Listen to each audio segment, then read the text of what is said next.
So related to internet is working, so you have to update the Wi-Fi driver and LAN driver. So go to hp.com and then extract three dot to click support and then software and driver. Then click to laptop. Type HP and maybe 17.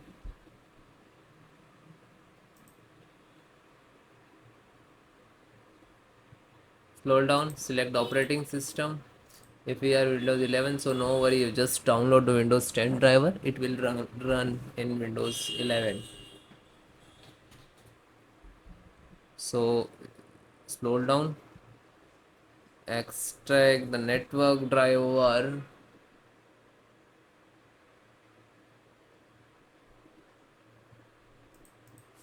Okay, so extract network. So this is Bluetooth driver, this is network Wi-Fi driver. So just click to download the Wi-Fi. So when you update, so require the latest driver to your system. Then yes, next, I accept, next, next. And this is driver installed by the CMD. Okay, you can see. Okay, now finish it. Then restart your system. Thank you.